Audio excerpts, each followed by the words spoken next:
Nick, I've heard you're leaving Nerdentials. Is that true? Hells no. Dude, someone in our organization is spreading bull rumors about you, sir. Who do you think it is? Don't know. Don't care. I ain't going nowhere. You can't get rid of me that easy. Complete fabrication, but as always, thank you. I appreciate your dedication, sir. We'll send out emails to those bastards right after this.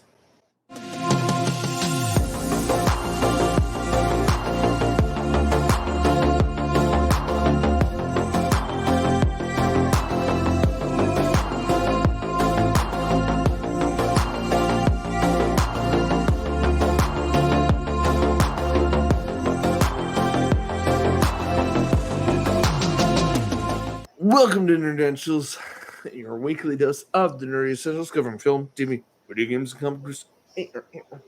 I'm your host, Joe Tweeton, and joining me on podcast episode 112. What? 112, 112, 112. For my future editing self, I need to throw that in there. Guys, I'm your host, Joe Tweeton. I know that's not who I'm recording with. I'm recording with the Nick Thomas. Welcome, Nick. Thank you for having me. I know. I know. I thought I'd mess with you to make you think I froze or something, but no. Glad to be here. Failure to launch, some might say. No, I'm kidding. Yeah, good on you. Thank you for trying. I understand. I want to promise you this. It gets deep, it gets dark. Well, mostly deep and kind of dark. Mostly emotional and deep. And if you guys want to cry along with us, I hope you've watched what we're covering. We'll do spoiler free for the moment. I wasn't crying, you were. Nick, don't start. I'm trying to warn our listeners that before they get into this, enjoy the spoiler free aspects of it. We'll give you a warning. It will get deep and emotional. I'm sorry. We're trying not to, but it will. Guys, welcome to TV Talk. It's podcast episode 112. Thank you for joining us. And let's get to it. We've been looking at the time. We are streaming things, and it's just the two of us. Just the two of us.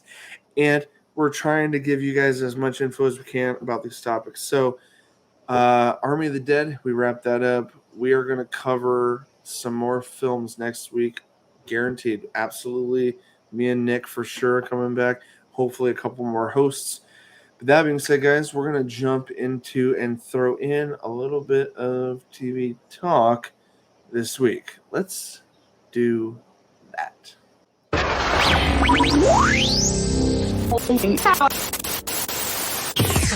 Guys, welcome to TV Talk. It pleases me to no end that there's so much. I want to throw this out there just as a general talking point, and we can go right into the review after this, Nick. I want to make it short and sweet, but I figure it's a point that needs to be made. There is so much freaking crap. And I don't mean crap in a negative way. I mean there's just so much content. We ourselves are content creators here on the YouTubes and podcasts. We are making content by talking about the content that we love. And there's so much of that content. Creatives, writers, directors, actors, actresses, voice actors, producers, lighting specialists, VFX artists, there's 3D artists, programmers. There's so much creativity in the world right now and so many platforms to dive into or shoot for that it becomes mind-boggling. And Lord willing, we as nerdy pop culture coverage people may eventually dedicate a permanent channel to just the TV and streaming services that are out there, because movies are always constant. But what's more constant, and not only constant, but flooded, and not flooded in a bad way, we talk about saturated content and we say, man, there's too much of this, or man, it's starting to get, there's less. Here's the thing, Nick. We used to talk about too much of this or too much of that, or too many competitors creating equal amount of quality, saturating the market with similar ideas could lead to less unique quality out there. Shockingly, that, in my opinion, personal opinion, just at a glance at all the things that have come out over the last year/2 years, that has not affected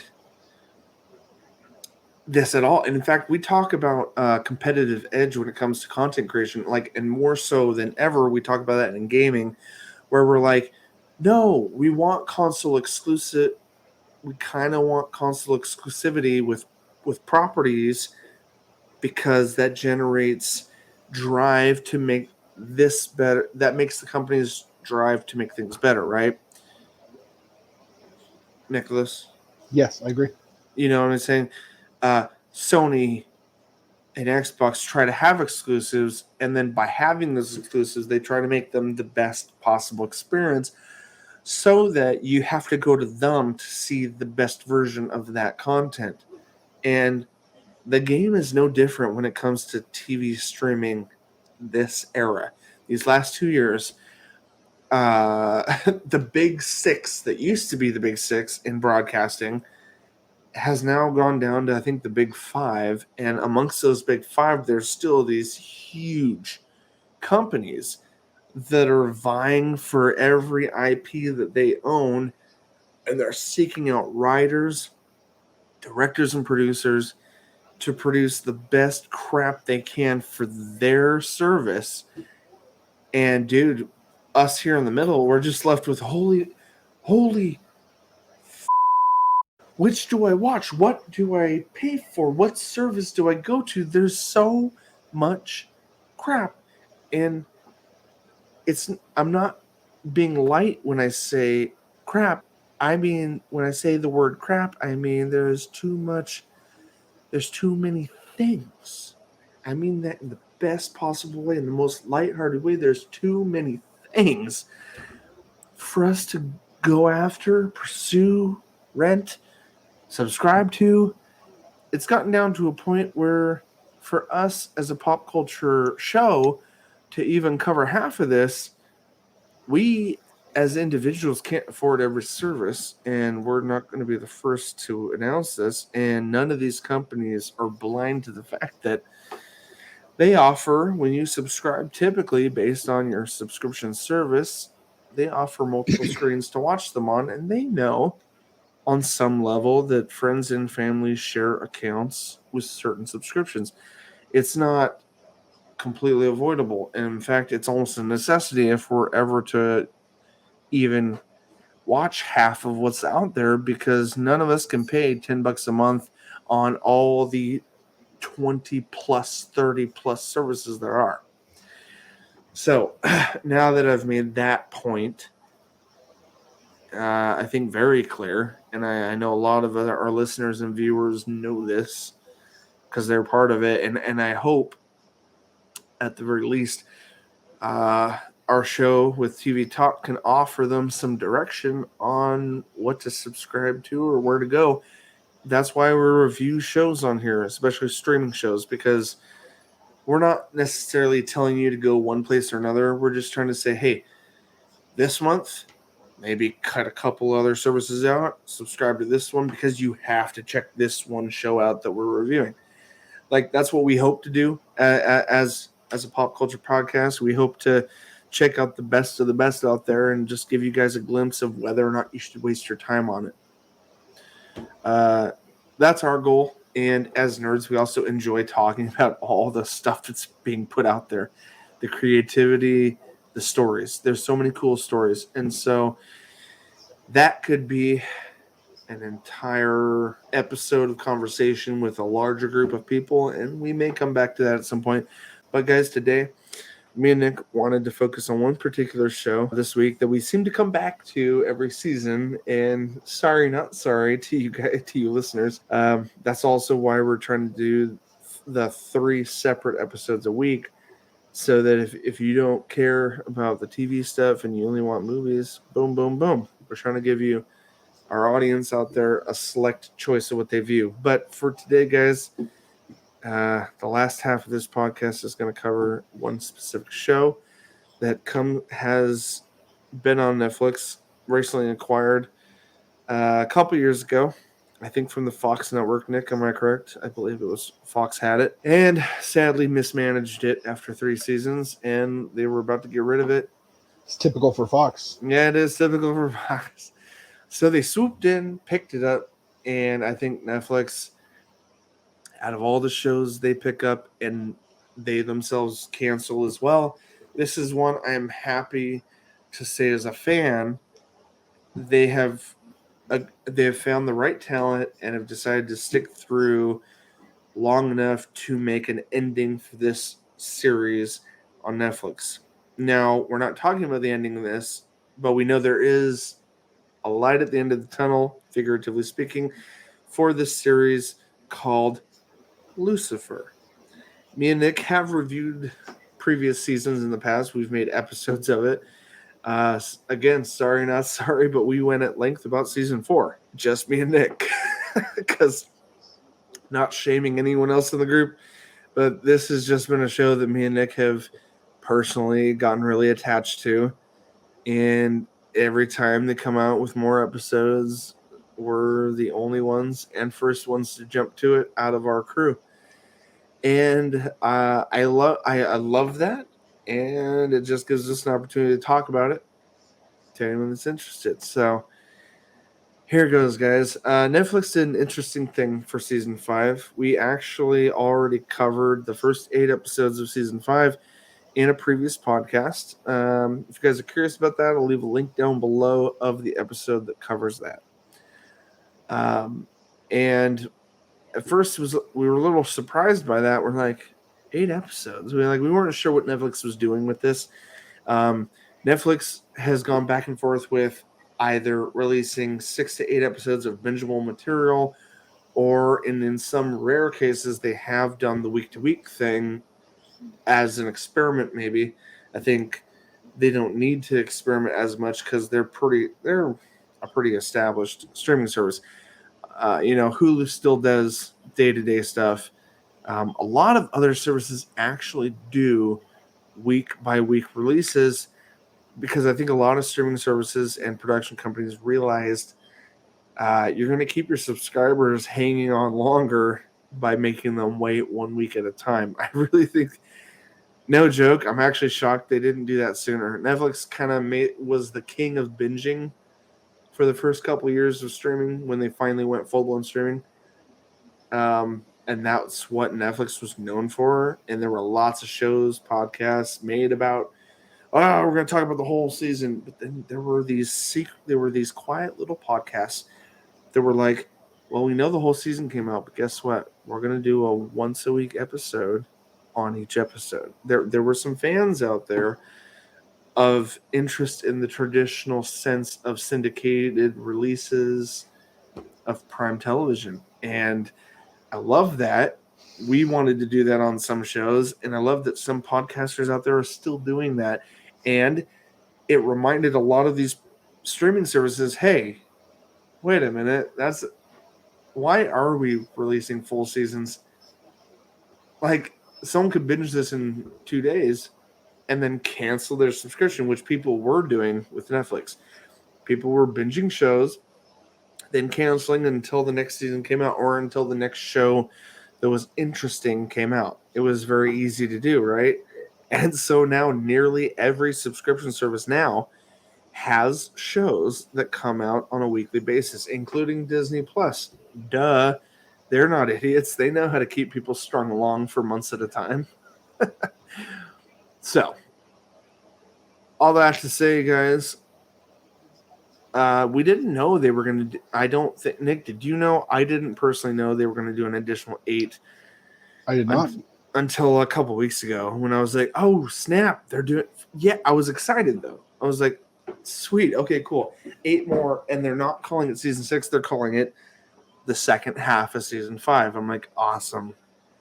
which gave us hope. All right, okay, so season 6 is kind of like next to official, and you've already looked up prior to this recording that is going to be season 6 is going to be final. Season 6 is going to be final. I was going to say, I know you're nodding. They have confirmed that season 6 is going to be the last and final season of Lucifer, which I'm fine with because it's gotten to a point where it's coming to a healthy point to finish the series. Yeah, and we're going to talk about that soon. We're going to give a spoiler-free review. And then if we got time, me and Nick may divulge a little bit of our feelings in a spoilerish manner. But guys, we'll leave timestamps so that you know to avoid it if you don't want to hear it. Nick, I kind of want to get your thoughts. What's up? I see that. I see you've got okay. Oh, you could. Are you in control of that, or am I? I'm not. You have to share it. Oh, I can just put it there and get it ready, and you have to allow it. I put it there and try to be helpful. That's cool. No, it's cool that you can throw things in here, and for me to just click add. That's cool. Because it is listed as you sharing. Okay, guys. So here we go. I'm gonna throw that little image up here. This here is Lucifer Part 2 of Season 5. So let's just talk about what we see here. We see all of the main cast that we kind of care about. We got, starting from the right-hand side, we got Amenadiel. We've got Mazikeen, a.k.a. Maze. Then in the center, right here in full color, we've got Lucifer and Chloe Decker. Detective, sorry. The romance/devil himself, the whole focus of this entire show. Then we have Dan. We have therapist. I'm drawing a blank. Linda, sorry. And then we have Ella. One of my favorites right here. She's just. I feel so many things for this character. I hope for good things in the final season for her. But yeah, Ella is just kind of the forensic photographer / she looks at literally all the forensic science of things like fingerprints, blood, all that. She's the analyst for any cases that happen. And Nick, I'm just going to throw that off to the side for now. That kind of brings us to the whole overall feelings of the season because they did an interesting thing. We in-depth covered. Oops, did you remove that? Okay. Didn't mean to cover. Don't mean to retread, rather, because we'll leave links for the first half of this. We went in depth on the first 8, and correct me if I'm wrong. Was the first 8 the first time Netflix got it, or was season 4? I think season 4 was the first time, right? Season 4. Okay, season 4 was. Oh, and they did 10 episodes flat, dropped all at once, and it was Netflix's first take of their kind of unadulterated version, the more risque version that Fox couldn't put on the air. And that's where we kind of saw a little more mild nudity, a little more, wow, they're not worried about gore or being a little more dark and really more relative to what we might see in the comic books. So we reviewed that and we were like, man, where is this going to go? And then we talked about the first half of season 5 and just the epic turn that went in. And before we talk about that, dude, I want to throw we should probably talk about, just keep it real vague, how we felt about the season overall, give a rating, and then throw in the spoiler rating, because I feel like I can't say a lot more without spoiling things. Agree, disagree? I agree.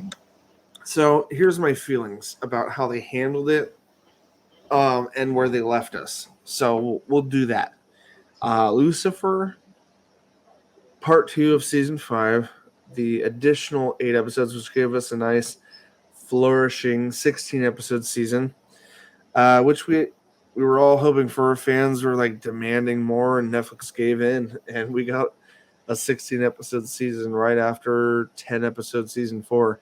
So it was a little shocking, but kind of cool. And I appreciate the fact that they broke it in half. It allowed Netflix, as its usual self, to be able to inject a full-fledged story in the first 8, and like a continuation / full-fledged story in the second 8. I feel like they tackled a big scope idea for the whole season if we were to look at it as a whole season, but I think they did a good job at splitting it where they did. I'll be curious about your thoughts here after I conclude mine, but I think they did a cool job of splitting the two. They took it in areas I didn't expect, and because of that, enjoyed and took it in strides with a grain of salt at first until I felt comfortable with what I was experiencing. Because Lucifer's always been a series that I know is fictionalized, but it does take deep roots, or rather inspirations from um, Christian based, biblical, Christian Bible based ideas, God, devil, angels, all that. Um, and I won't speak for anyone else except myself. I just want to give context that I've always been a Bible based Christian. So going into this show, it was very curious about how close to that idea they were going to go. How fictionalized or dramatic would they make it? What directions would they take? Would I feel comfortable if they ever introduced a character named God? And I want to give anyone with that concern. I'm a fan of this show. I'm telling you guys that right now, and I'm trying to be real honest. I want to tell you guys, go into it with the idea of it being a complete fictional take on any, like, take your personal beliefs out of it. If you can completely disassociate how you perceive the world and just look at it as a well-written story about characters, this is a show you will fall in love with. And I'm saying that as someone who wasn't sure about how I'd feel about it, and I've gone into this now 5 years, and I'm still sticking around. And again, not to spoil anything, but taking in what they did with the second half of season 5, again, a little rough on my uncertainty of, okay, what are they going to do with this? How am I going to feel about it personally? Um, about halfway through it, 3-4 episodes in, I was like, okay, I understand this is based on a comic book. I'm going to look at it from the fictionalized version of whatever they're trying to string me along for, and does it make sense based on what they've given me? And 100%, I can say I enjoyed everything they threw my way. I found myself laughing at things I didn't think I'd laugh at. I found myself crying at things I did not expect to get emotional about. And so the one thing me and Nick will both agree on, as I can see him nodding, is that they took the end of this season into an area of, if you've been following along and you're attached to the characters and you love the show, they took you somewhere emotional that you didn't expect to go. And I'll just say that I was no spoilers on what's there, and not to give you guys any context of, I'm not saying you guys will cry or should cry, but second to last episode, I was openly weeping in a uncontrollable, like, why am I so upset? Like, why? And there's such good writing and such good character development in this show that I did not expect coming from a show called Lucifer. I think me and Nick will both say that and agree on that note. And for that, I can't say any more without spoiling it, so I'll give you the rating. For me, second half, and I think I'll even give it to the whole season, but both and just the last 8 episodes, for me, were a 10 out of 10. Unexpected enjoyment and an unexpected roller coaster of emotions that I loved and hung on to all the way to the end. And I'll add this. An ending that I don't know what to do with. Because we got one more. I mean, I know. We all know, based on what we've said in the past, and that it's confirmed online, guys. There's one more season. So I'm just saying, I don't know what to do with the ending. It was a beautiful ending. Could have potentially ended the series on the note that they ended it on, but there's still some closure I want from characters, and I'm very curious if Netflix is going to be able to deliver on that. Still, this season, 10 out of 10. Nick, I know it's long-winded, but here, I'm going to throw this up here just for funsies. I don't know if you had a talking point about it, but what do you say about that? Yeah. What do you want to say about that? I didn't even touch this. Maybe it's more spoilery, but yeah, they introduced him in the first half, right? First half of the season. I thought so, yeah. Was where we first get introduced to him. Oh, no, this was the cliffhanger. Yep. Like where Chloe Decker discovered who he was. Yep. The twin brother of Lucifer. Yep. So we could say that much without going too much. Yep. Yeah. And that definitely threw a different dynamic into it. And that's actually why I like this season actually better than a lot of the other seasons before it. Because we get to see this actor act two different people. Yeah, and do them very well and very differently. Question: do you know Tom Ellis? Is he American or British by nature? Has he been faking a British accent this whole time and then went American, or? Damn it! Now I gotta look it up. Sorry, I'm looking. Nope, don't keep talking. I'm looking at it right now. I'm pulling it up right now. He is British. Cardiff, Wales. He was born in Cardiff, Wales. Welsh actor. He's a great actor, and I like the show. There's a lot of great actors in it. The person that plays Lucifer, Tom Ellis. Tom Ellis. Yeah. They threw in an actor for a very, very big role that I was really glad they chose him. But we're not going to go with who we're talking about here. Yeah, we're not getting into that yet. But yeah, no. This season, they touched into a lot of feels that the series has kind of scratched the surface on before, but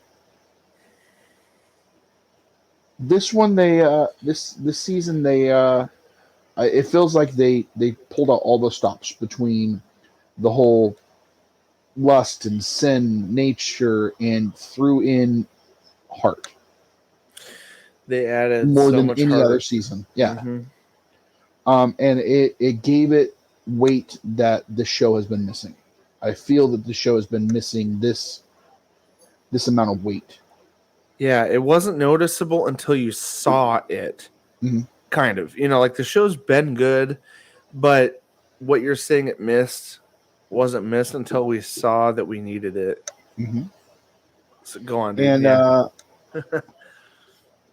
I give it a very high praise. I'm not going to give it a 10 out of 10. I'm going to give it a 9 out of 10. Just because the comic book side of me and where they deviated a little bit. I feel that. Can you give context to that, though? Can you separate yourself just for a minute, sir? Because I feel like our pre-research before recording has led you to this adjusted score. Well, and it's not just pre-research. I've actually read the comics. Okay, I know, but you haven't read, in depth. Correct. I haven't read all of them. Point. Right. Yeah. But all right, I'll give you that. Never mind. Relenting. Go on. No, I'm glad the route they went. I'm glad the route they went.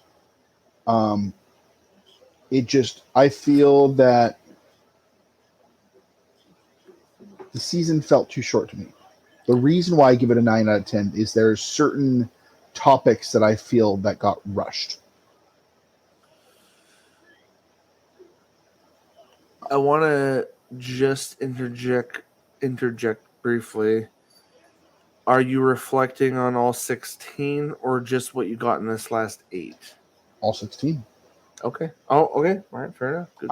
I feel there were some characters and past feelings with those characters that were brought up to make a point, but they fell flat because we didn't have that past experience. They didn't elaborate on it. Okay. And I can't really go in depth on that without actually Spoiling giving away things. spoilers. Yeah. I know. Let's just say it was more. There were siblings they didn't give us development on. Fair That enough. played a big role in Fair the. enough. In the We're talking Celestial. Uh-huh. Okay. No, I do. Okay. I understand that aspect. Actually, I can see what you're And saying. that's why I give it a 9 out of 10, because they made them such a big point, but didn't bother to give us the backstory of why they're such a big point. Well, only thing I can say to anyone that agrees with you, sir, is here's to the final season. Yeah. There's a lot they could potentially, and spoilers ahead, but there's a lot they could do with your said shortcomings in a final season. If they, depending on which way they decide to go with it. It's very wide open right now based on how the season ended. Awesome. Okay, guys. Nick, I gave it a 10 out of 10. You give it a 9. 9 out of 10. We'll call it between the two of us a 9.5. 9.95. From the nerds. And that's high praise. Extreme high praise. It is you need to check it out. You got images here, and I'm guessing for spoiler talk. Yes. Perfect. All right. Any other images you feel like throwing in? Collect them as we go into this. But guys, we don't do this often with our podcast, but me and Nick are deeply passionate about this particular show. We're passionate about a lot of shows, but today we got a little extra time. It's just me and Nick. If you want to stick around with us, we're going to jump into spoiler warnings. I'm going to throw up the warning now. Don't worry, timestamps afoot. So, guys, you've been warned. If you're done for now, all we're going to do is close up shop at the end of this. So, anyone leaving now, thanks for watching. Check out the closing outs or the descriptions below for any of our other content. But if you're going to stick around, guys, here comes our spoiler warning. Warning. Spoiler alert. Warning. Spoiler alert. You have been warned.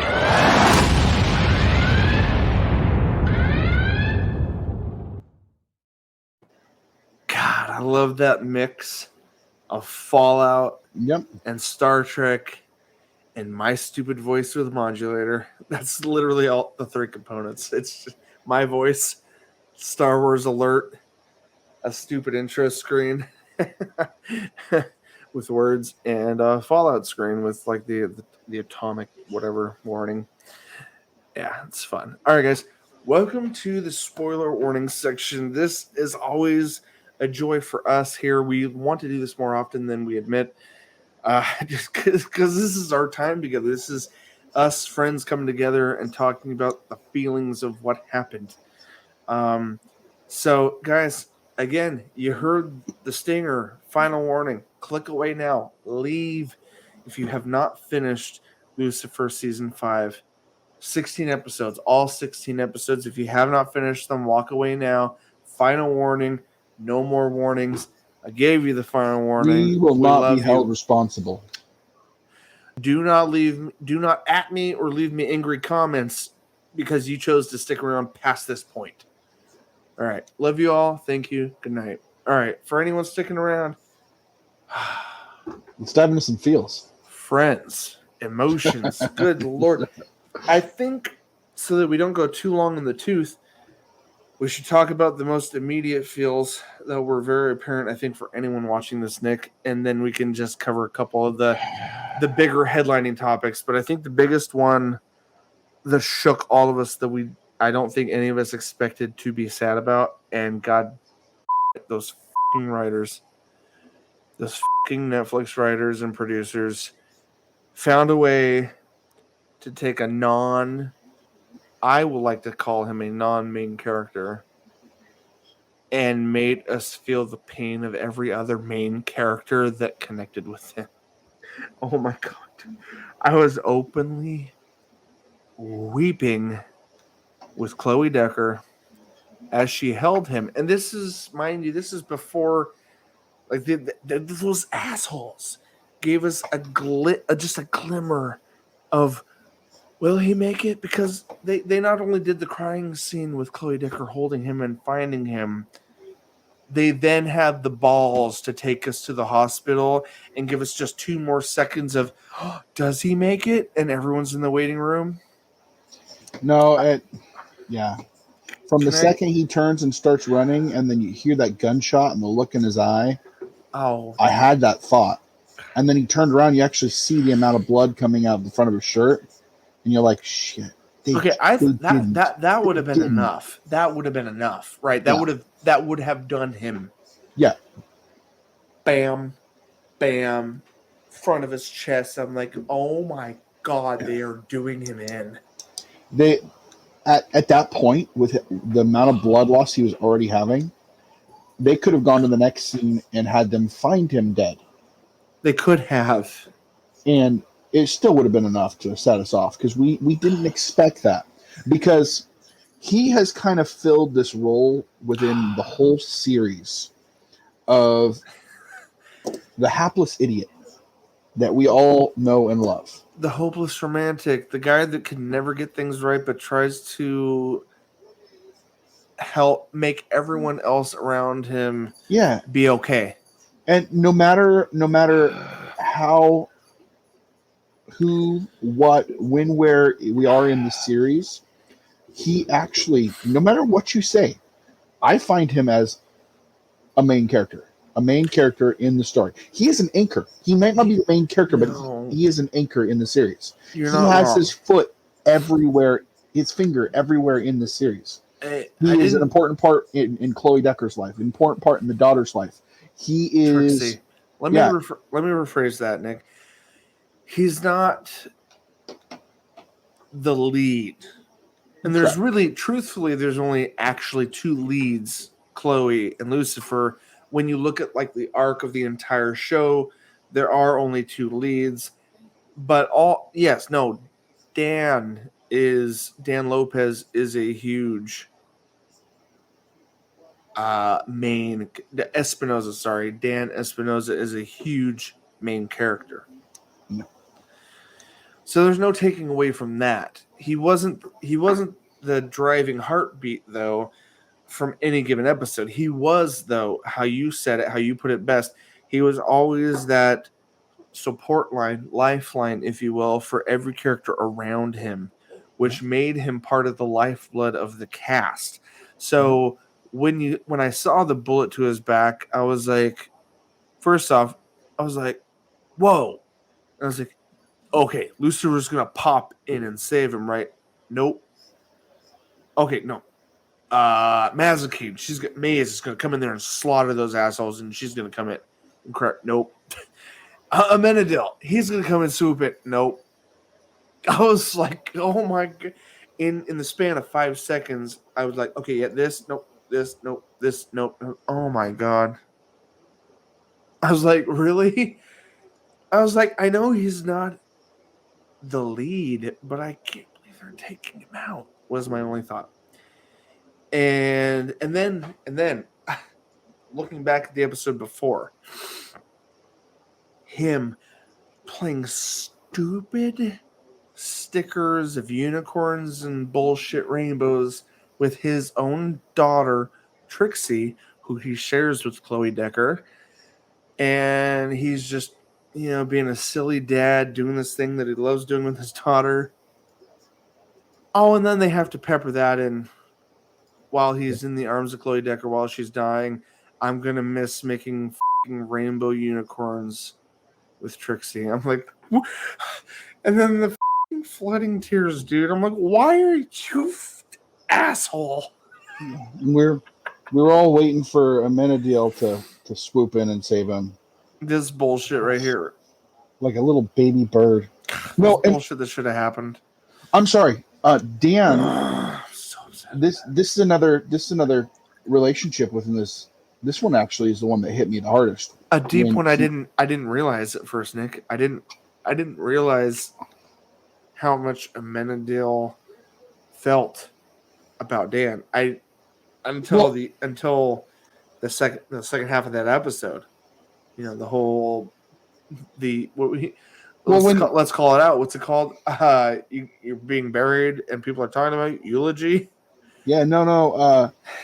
Dan was a pivotal part to Amenadiel's humanity arc. From improv classes, which Dan did on the side, and Amenadiel tried to join him, to Amenadiel constantly trying to become part of the police force.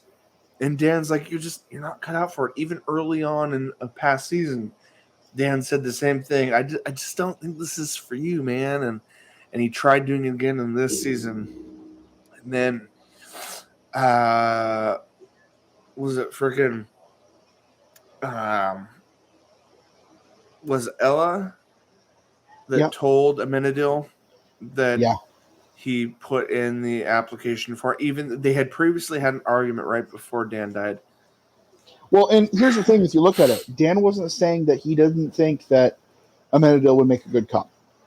No. What he was saying is he was an angel of God, and you have he thought him being a cop was below him. Yeah, you have so many more things you could do. And Dan was like, "I'll still put this in for you, but like this application, but there's so many more things you could do."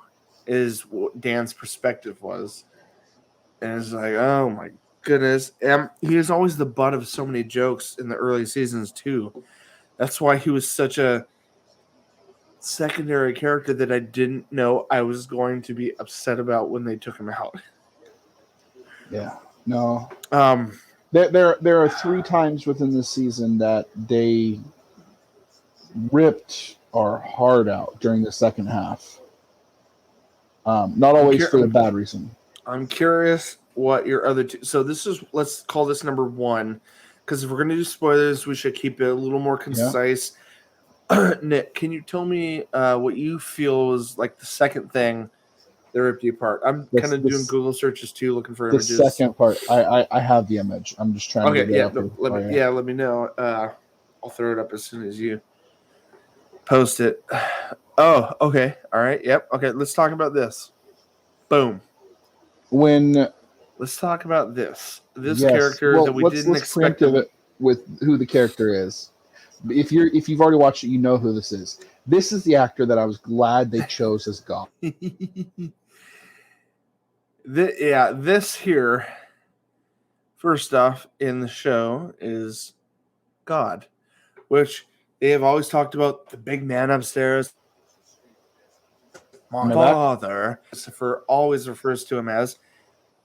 We have, for 6 whole episodes out of the 8, he played God. This is Dennis Haysbert. Yeah. He's more commonly known for his unique voice with insurance commercials, specifically Allstate commercials. He's got that really unique voice. I'll play a clip in the edit here because we have to play a clip. If you guys have not seen him in this show, he is. You're gonna die you're gonna die when you hear his voice just casually portrayed as God. It's like, oh man, yeah. If he took human form and had a shocking voice that the moment he spoke it made you turn and go, what? Who's talking? This was the guy to cast. Like, oh my goodness. He has such a unique, firm voice, dude. So give me your thoughts on him before we get. What was your emotional shocker with him? I can think where of it, both him and Tom Ellis, you can actually see them visibly break down in the episode when he says, "I can finally say this now that I'm stepping away. I love you and I'm proud of what you've done." Man, this was That was like a sack of potatoes right in the chest. This was a shocking. I had to pull myself back and look at the storytelling of the show, and look at just because religious background. Would God really look at Lucifer and say that he's proud of him? But then when you see, if you think about God and how he gives us the chance to fix our lives, he's all loving, all forgiving, all this kind of stuff. That perspective of the idea of God, and then you look at how they portrayed Lucifer and how they humanized him on Earth, and then how you have this legit, he's down here on Earth in human form, interacting with all his angels, because Lucifer was a fallen angel from heaven. In the fiction and in the biblical theology of all of that idea, you look at this and you're like, wow, this is actually, I could see this as, if this happened and he went to Earth and changed in the way that Tom Ellis portrays him changing, you start looking at it and you're like, this is possibly something that could happen. Like the emotional connection. You look at the fiction of it, even like the Greek gods. You look at Zeus and Hercules and stuff like that, and you're like, you kind of put them in that light, and you're like, no, dude, they're portraying just this godlike persona that created everything. He had his angels, they're his children, and the thing is like this whole God concept. He's the father of everyone. So like when he looks at humans, they're his children. When he looks at his angels, they're his children. And God just can't be around evil and rebellion. That's just that is what, even as believers outside of fiction, know that God is good. God just can't be around evil. But what if the devil came to Earth, like he probably would, just living at large and enjoying life, and then actually found purpose and started finding himself changing his heart? How would this not be a possibility theoretically? And even in the fiction, this just completely works, Nick. I don't know if you agree with him or not, but like just inside outside perspective, I see like this is just a really believable character arc, even given their origins. God of the all about universe. forgiveness. That's what I'm saying. Yeah. That's why that's what I'm saying, dude. This is just so, man. This spoiler deep. This in itself could be a deep dive because there's just so many conceptual thoughts about it. But I thought the portrayal of him was perfect, playing God. I thought Tom Ellis was super believable as being just the ruler of hell for these thousands and thousands of years, and then coming to Earth and actually like kind of changing, based on his interaction with humans. It was really a really cool twist in the character. And so emotional, as you just posted. Like the thing that the second tearjerker for you was the final, like Lucifer being this rebellious asshole this whole time, and then finally finding purpose and meaning through Chloe and his love for her and how humans work, his friendship with Dan, Amenadiel, all of them softening him, Linda, the therapist, all of them softening his soul over time of just being there. And then God coming down in the flesh, literally, and just kind of getting a scope of the land. And I love the fact that he didn't respond to every question.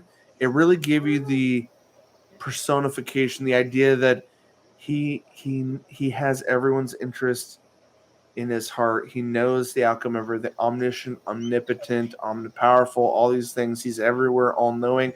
And you're like, I'm just so curious. And which made it so amazing. When God started feeling a little human for a split second there was some funny moments that we would laugh, that were completely justifiably laughable at. We're like, oh my gosh, that would happen for a God that's never, theoretically in this story, never put himself in human shoes, his quirkiness when being human, and the emotional, like, wow, like, he's not ignorant of the fact that Lucifer has humanized himself just by being around humans and ignoring his hell duties, if you will. And it's just a really interesting take on what could happen to the devil if he took this direction. Your thoughts, sir, about that and your additional sad parts of the show of the episode of the show. No, that part, the reason why it hit so hard is it was the culmination of everything he's been looking for in everyone else came from the one person he never thought he'd get it from. Yeah. And I think it should be pointed out that the words that were chosen when he said it. Okay. He said he was proud of the man he had become. Yeah, that was very parental. No. They're angels. They're celestial beings. They're not men. Okay. Continue with your point. Maybe I'm losing track of what you're trying to say. Lucifer did his whole rebellion because God tried making man first and most important over the angels. Right. And it took Lucifer embracing his humanity to finally be something that his father was proud of. Oh. Okay. And that's why it was powerful for me. Oh. Well, I feel like we're on this. I feel like we still are in the same frame of work with the story as far as why it was meaningful or not.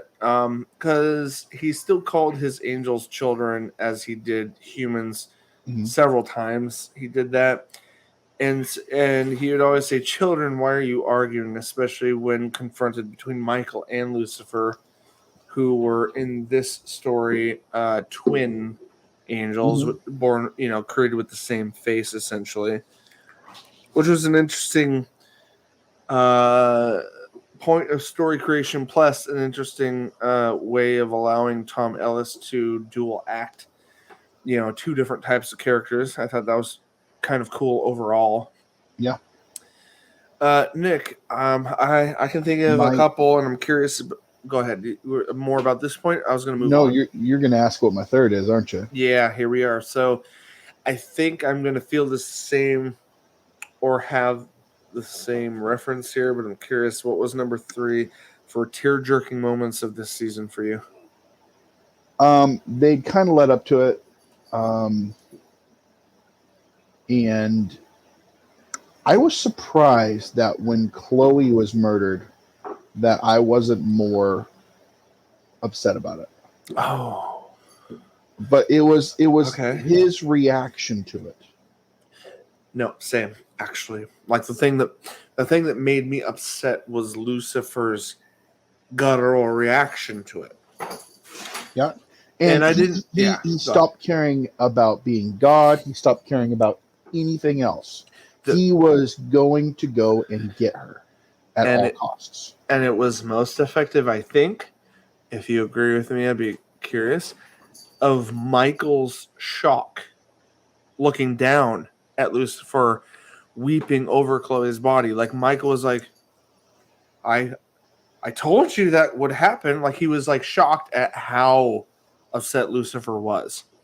And that kind of gave a little gravity to literally Lucifer's feelings, is that Michael, who claims to not give a shit about anything and just wants the godhood in this story, and literally would do anything to upset and deter Lucifer or misdirect or, ruin Lucifer in any way.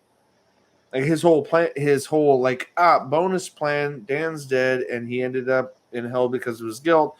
That was just a happy accident, Michael said. That then encouraged his hope that if Chloe was guilty, and he teased Lucifer with that, if Chloe's guilty, she'll end up there too, and then you guys can be perfectly in hell together. And like that was Michael's hope, is that Lucifer would go down to hell, be with Chloe because of Chloe's guilt, yada yada. But then her dying right there, and then Lucifer just losing it, straight up, just not losing it in rage, trying to kill him, just losing, like dropping, like you said, dropping all guards of protection. He didn't even care if Michael stabbed him right there in that moment. He was so upset holding Chloe. Everyone was shocked because the camera panned around to the other angels, and they're like, "What's wrong?" Everyone had that. What's wrong with Lucifer? Like everyone saw him crying over a human, and everyone that wasn't like, what's his name, Zachiel, who was like the god of righteousness or the angel of righteousness with the staff, and his was the swing vote of who he would vote for. And then at the end of that season, he stood beside him, which I thought was a really cool, badass move. All of them still looked shocked when Lucifer was losing it and crying his eyes out over Chloe. And that's what made me cry a little bit. I was like, oh my God, Michael, you see this, right? Wow. Well, it didn't hit till he flew to heaven to save her. Oh, like him saying, you're going to burn once you pass the gates. Good luck. And then everyone saw him just take off and fly into the sky. And we're like, Michael was like, whatever. And I think the secondary moment, it wasn't the same tearjerker, but it was additional waterworks. It was him pulling off the ring of immortality because he's like, oh, that's why I'm not burning up. I have this ring on. And then he's like, this only has enough power. This doesn't have enough power for both of us. And he takes it off and he starts burning up. And then he throws it on her finger and tells her to go back. And then in that split moment, white glowing celestial light starts cracking in his seams outside of the flames, and you're like, what? Yeah, he burnt into nothing. You could see it in the picture. Yeah. Oh, are we talking about this one here? Yeah, this one right here. He starts burning a flame right there, like just lighting up, and this flame starts spewing out of the sides of his skin as he's handing the ring that Mazikeen gave him after she didn't want it anymore, and give it to him. And he was trying to give it to her to send her back. And that was a badass moment there when she came back and started choke slamming Michael to the ground. Yeah, because she still had the Amenadiel's necklace. Well, no, she had the ring. She woke up with the ring on her hand. And she looked down in her hand after she hit him the first time. Oh, no. She had the necklace in her hand that gave her the strength. Yeah, the strength part. Yep. Yeah, and I was like, oh, snap. She knows that gave that one dude super strength, and she has it in her hand. Okay. So, I mean, we've essentially talked spoilery about the emotional aspects that happened. Let's conclude with, what was your favorite episode this season? Oh, okay. I'm curious where you rank this one, but for just pure overall enjoyment, I'm not talking about the spectrum of feelings. I'm just talking about straight up, I loved the episode. It was the damn musical where every 5 minutes you knew God was nearby because everyone broke into a musical. And it's funny because Netflix did this and it is a DC property, but CW does this at least once per season. There's always a random musical in the CW superhero shows, specifically like Flash and Supergirl, because the lead actors were both on Glee, which is a musical series prior to them being on the DC. And I just thought that was a cute touch. They did a full episode because here's the thing is Christian theology tells us in the Bible that Lucifer was created as the leader of music in heaven. He was the archangel of music, intended for worshiping God. And so it is thought across all believers and theologies that when looking at the Christian Bible, that God must be really into the idea of music in general. So, and Lucifer being the king of music, I thought it was an interesting cross reference to that thought and belief that, well, if we're gonna actualize God as a human and he's visiting his rebellious son Lucifer, Angel Lucifer, who's been a human, how interesting, cross-referential, and funny or quirky would it be that everyone breaks out in song and dance every time he's nearby watching? And it was an interesting little cue that anytime that happened in that episode, you knew he was nearby. You knew God was nearby, and you knew that Lucifer couldn't resist because he was gifted with music. That's why he plays the piano. That's why he's an incredible singer. And I think Tom Ellis does a lot of the singing in in a lot of the recordings anyway, the filming of it. Oh, that was another tearjerker moment, actually. Sorry. The singing at funeral? Dan's funeral, yeah. Dude, that whole episode had several tearjerkers because of that. The Dan dying itself, Trixie yelling at Mazikeen and Lucifer to tell her, "You're the devil, you never lie. Tell me it's not true. Tell me it's not true. I'm sorry, sweet girl, I can't." I was just like, they perpetuated tears in that entire episode. Yeah, they From did the on moment purpose. he died, through the soundtrack, through his daughter Trixie being messed up. I just want my daddy back.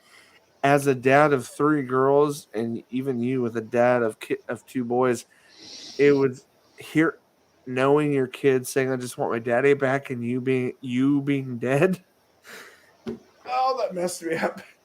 And I think that's why I cried so much, dude. Yeah. Oh my gosh. No, they wanted to pull our hearts out of our buttholes. They played into that so hard. And then the funeral where Ella and Lucifer stood up there and did a song, which only, with the words and the lyrics, only perpetuated the sadness of him being gone. It's just like, oh my gosh. And we have gone super long in the tooth on this whole, this spoiler aspect. My favorite episode would not be the musical. I love the musical. It was good. Okay, that was a just personal favorite, but what was yours? Because there's good ones. There's several good ones. Dan. The episode all about Dan that ended up being Afraid and Alone, or Naked, Afraid and Alone. Yeah. That just ended up being one elaborate ruse as a prank to pay back Dan for shooting Lucifer. Okay. This show, producers, writers included, messed me up twice. They did a dedicated episode of Dan in the most silliest way, in the way we all knew him, and then they took him from us 2 episodes later, and I think that's why it hit even harder. So messed up. Yeah, that whole episode was all about Dan trying to make something right for someone. Doing what Dan does. Yes, he bumbles through things sometimes, but he was doing it for good reasons. Yeah.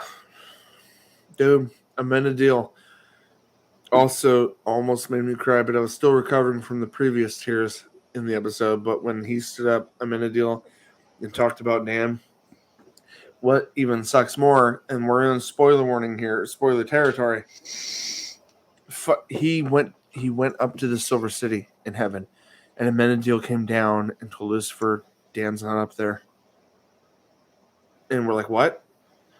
And we find out briefly in that moment that because of his guilt, he didn't end up there. And based on the fiction of this world, your personal guilt is what can send you to hell in this story, in this fiction. And that just ruins Lucifer on a personal level. He's like, what? And then when he tells Chloe, he can't tell her, but like she kind of finds out by his lack of telling her that Dan's not up there. And it ruins all of them when they find out he's suffering right now. He's eternally suffering in hell right now. What? And the cool silver lining that we kind of learn about in the fiction of this universe, where Lucifer, when he goes to heaven, he's picked up by one of, I don't know why he's so important. I feel like he's just one of those characters that took Lucifer on a journey, kind of like a con artist. This dark-skinned dude was like, you know what I mean? He was suffering from, what was it, embezzlement or something, and he was killed on his own yacht, you know, and he was going through this endless time loop in hell. And then I don't even remember his name. We'll have to look it up. I'll post it in a subtitle here down below. But this character, Lucifer's like, what are you doing here? Like when he crash lands in heaven to save Chloe, and this dude stands up and says, I don't know, man. I realized I got over my guilt and blah blah blah. And like for the fiction of this universe, for how they set it up, I guess if someone's able to forget, I don't know. Could be the fact that God and his wife left for another universe. Could be the fact that Lucifer's not guarding the gates of hell anymore. Well, if you remember correctly, he actually, in the previous season, Lucifer actually had to go into his hell loop. Yeah, no, he did. Yeah. And actually gave him some advice to learn to accept what's going on. Oh. And if you don't let your guilt overwhelm you, and you accept your guilt and what you did, and accept that, hey, maybe this wasn't my fault. Maybe this just happened because that guilt can't hold you. And I think that's the reason why he left. Right. So Lucifer actually freed him with his words. Right. So we learned in the brief little moment of this, towards the end of this season, that someone who ends up in hell can potentially free themselves from that eternal torment if they are able to deal essentially with their demons, their guilt, yada yada. You know what I mean? And so I think that was conveyed to Chloe in some way. I don't remember, because like she saw him, there was some there was some crossover of conversation. I'll have to rewatch the season, but there was an indication that like Dan is not damned forever. Potentially. You know what I mean? And like for the sake of Lucifer and Chloe and Trixie for that matter, and Amenadill and everyone else that loves Dan, Ella, Linda, and everyone combined, the only people that know he's down there is Lucifer and Chloe. Well, and Amenadill, because he went to go look for him to begin with, right? And so there's that interesting little twist where even though the writers kind of wrote him out, literally, we will probably see him one more time, and hopefully in a better light. You know what I mean? Yeah, if you remember correctly, the Lee Garner, the guy that you're talking about, the guy that made his way out of hell. The Lucifer always called him Mr. Set Out Bitch. Damn. Okay. Yeah. No, I hear you. No. Yeah, I was just trying to make sure. Oh no, you're fine. Yeah, I have a kid roaming about, but I need to stop soon. Before I do that, are there any other endearing points to make that would be spoilerish before we close out, sir? Not just endearing moments, but things we've learned. Learn that people can work their way out of hell. Demons can develop souls and grow them. Mazakine, yeah. That's different. Yeah, that's. Some of the most duplicitous people in this universe are the angels themselves. As seen with Michael and Lady Gabriel doing little deeds for Michael. Michael, Gabriel, Azazel. I'm so sad for Amenadiel. Like, they're all technically brothers and sisters, but Amenadiel and she had a rhyming name. What'd they call her? Remiel. Remiel and Amenadiel. They're wimey, and they shared similar appearances. She was the female version of Amenadiel, basically, and they were closely tied angels. They were kind of like twin brother sister angels. And damn it. At the end, her showing up and dying and giving a clue of where things are happening is so sad. I'm really upset about that. And we had Eve came back. No matter how you feel about it, Maze and Eve for the character arcs in this, it was a really hard journey to see Maze so upset and sad. And personal opinion, it was just really cool to see her just accept the potential of mortality, the fact that if I love someone they might die. It was just a really cool character concept. It was a really beautiful connection. Personal opinion. They don't do that a lot on television. Me and Nick grew up in an old school world, but a well-written character is a well-written character. I think me and Nick could both bow to at least the idea of well-written characters. And I'm not saying Eve was the most fleshed out character in this, but Maze was definitely deeper than we thought she'd ever be. And it was just cool to see her progression of thoughts, feelings on. I love the fact that she took such offense to Dan being in danger. She just. Who took Dan? I'll kill him. Did he take Dan? Like, God, it's like they weren't sweethearts or anything, but she just took ownership of Dan. And that's something that I fell in love with about Maze, is just the depth of her character, her longing. She was created by God as nothing but just a demon. And in our interactions with the Allstate insurance guy, God, he was very, in his mysterious ways, posed the question. She said, why can't I have a soul, or can I even grow a soul, or what? She said something very provocative, and he's like, can you? He didn't. He said, I'm misquoting it, but he said something along the lines of a very vague way of like, why can't you? Why couldn't you? Why can't you? Or who said you can't? Is kind of how he left it. Like, who said you can't? Creator of the universe said, who said you can't? Like, no one said you couldn't have a soul. You're a demon currently, but, and it's just a really interesting concept of what makes a person have a soul or not, honestly.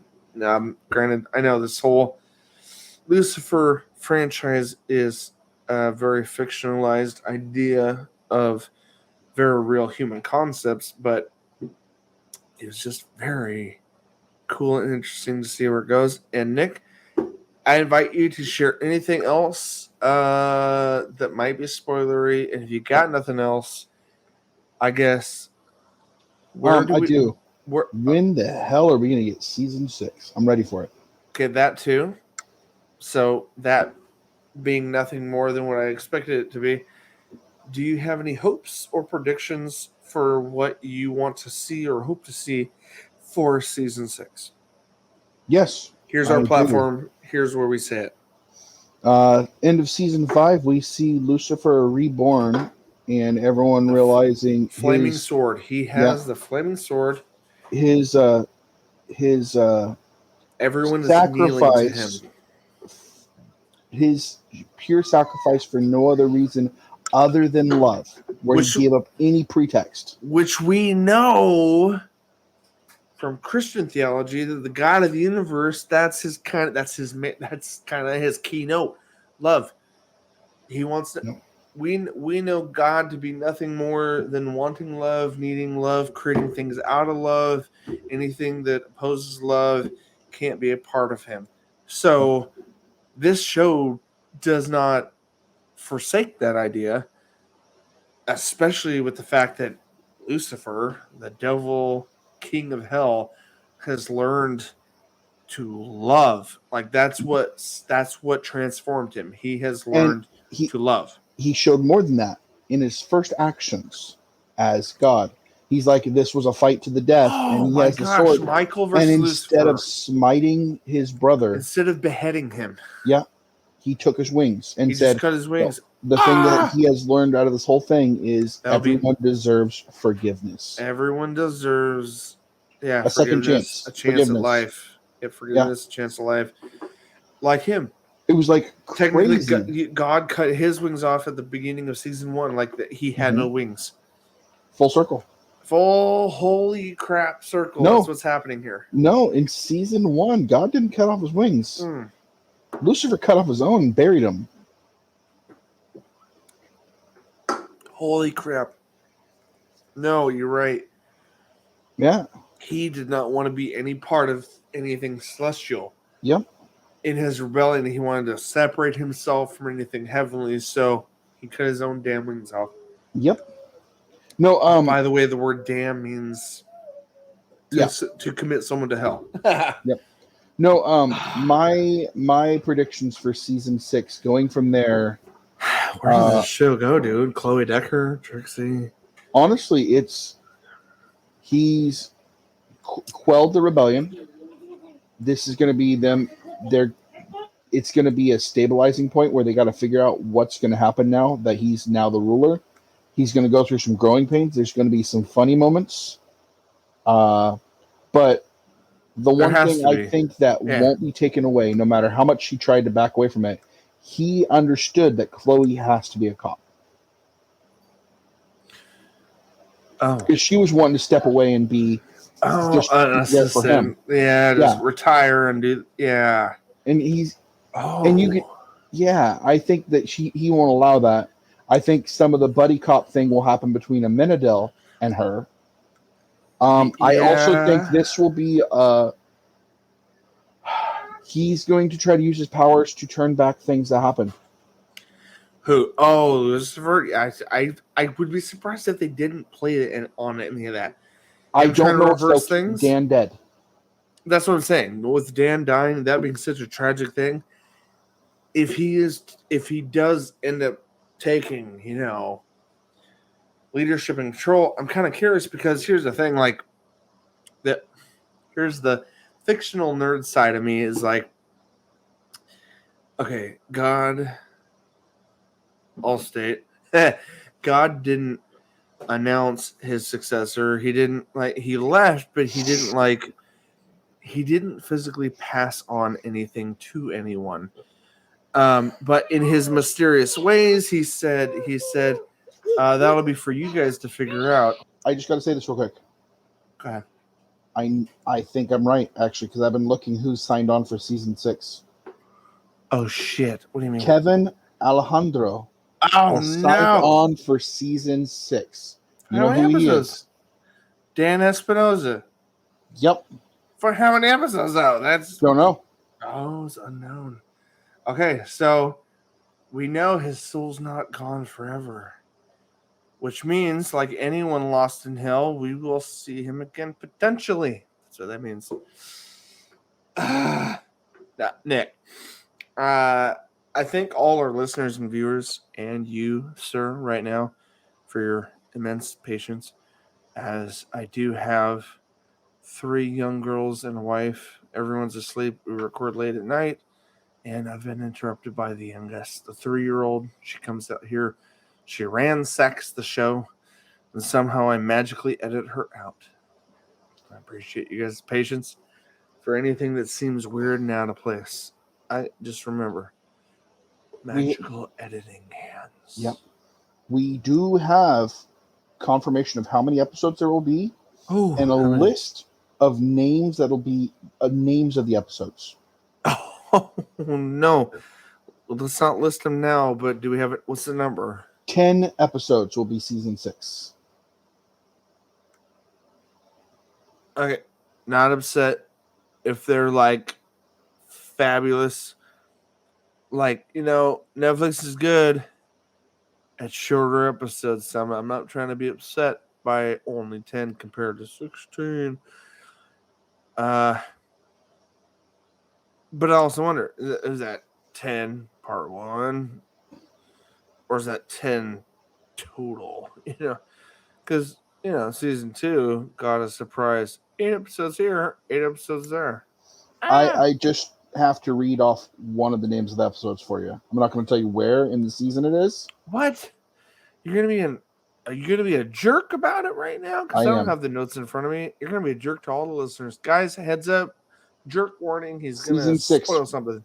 One of the episodes listed, the names of it, written by Lloyd Gilliard Jr. and directed by Lisa Demain, will be The Murder of Lucifer Morningstar. Sounds like a dream. Sounds like a dream. Well, honestly. What's the name of the writers? Lloyd Gilliard Jr. and directed by Lisa Demain. Lloyd Gilliard Jr. They've got one episode, 2021. Mm-hmm. Aha! And who else? Lisa Demain. Just gonna click on this asshole. So there's a note here I want to read, so it kind of lets you know what's going to be happening. The murder of Lucifer. I see it right now. We know there's going to be a time jump between the end of season 5B to season 6, and that we won't be focusing on a specific villain for season 6. Instead, be aiming to focus on the core cast. Season 6 is a much more intimate season, more character focused. All right. Well, okay. According to this, The Murder of Lucifer Morningstar. Spoiler, which we're in, is listed as episode 5 currently on IMDb. 5 episodes in to the 10 episode season 6, which means the halfway point. The Murder of Lucifer Morningstar. I'm okay. So curious. We need to just get to a wrap-up point here because, we're just speculation. We're starting to dive into speculation, sir. You agree? Mm-hmm. At this point, we've given our ratings pre-spoiler. I'm 10 out of 10. Nick is 9 out of 10. I told you that. I just need a reaffirmation because we've been recording for a while, sir. I wasn't questioning what your rating was. Whether you should change it or not, I was just, what was it? More or less what I was trying to say. It was a great show. Watch it. No one's still, yeah, 100% watch it if you want to watch the future deep dive because we're going to cover everything they ever put out. And I would like to do a difference between, when we do the deep dive, I'll be doing a difference between the comic books and the TV series. Yep. So, heads up, nerds. Original run. It was a DC Comics series. It ran 75 issues. 75. It did a New 52 reboot, kind of briefly. Then they tried to come back in 2018 to reinvigorate the series, and then they ended up just concluding it basically in a single run, a one hit, if you will. So, And then he's been in little parts here and there, in other recently in CW Crisis, the and the other Crisis comic series. crossover, and comic series. So like Lucifer is still around, still owned by DC, but like the long running series went 75 issues with a very specific direction, a brief reboot, an attempt at a reconnect, and as of 3 years ago, there's been no official continuation with the comics as far as I know, Nicholas. But Lucifer has been included in the CW series with a crossover back in the Crisis event that happened last fall.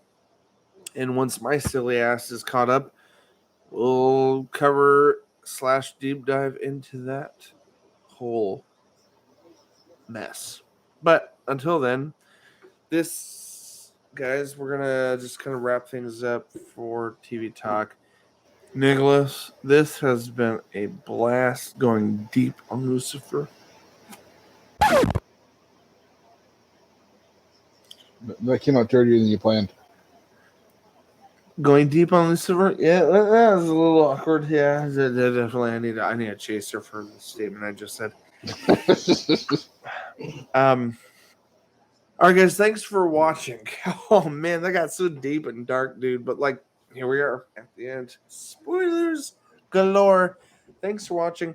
Only thing I didn't tease at the beginning that I hope all of you guys check out is first off our website, and I hope Nick chimes in, guys. All the content, reviews, podcasts, YouTube, everything. Nerdentialsmedia.com. .com. That was weird. That was very definitive, defined, and firm. I thought I'd do something different. I'm not used to that, but thank you, Nick. It changes. It keeps everyone on their toes. And that way Jeff Dunham can't say I stole his line. Yep, absolutely. No one can tell you otherwise. Guys, all I want to say is thanks for watching. We went deep, long, and spoilerish. And if you're coming to the end of this, you've joined us for this journey, thank you. Really appreciate it. We love doing the deep dives when we can. But also, quick side note, anyone still listening, hey, we're on a new podcast YouTube channel. It's called Nerdentials Podcast at the moment. Really easy to find. Links in the description. But we got a lot of game content on the original channel. Things are switching up. We got some trailer channels for you to follow. Anyone that wants to keep up with the latest trailers, gaming, TV, or movies. Guys, we've got additional content and branches. All the links down in the description. Check them out. Subscribe to them. Show us some love. We're expanding fast. We're trying to expand. Trying to grow, expand our exposure. Now's the time where we cue in the end music, and I tell Nick and our listeners that we'll listen to them soon. We'll hear from you soon. Thanks for watching. Here it is for myself and Nick. This has been your Nerdy Essentials. And as always, nerds, we'll see you On the on the other other side. side.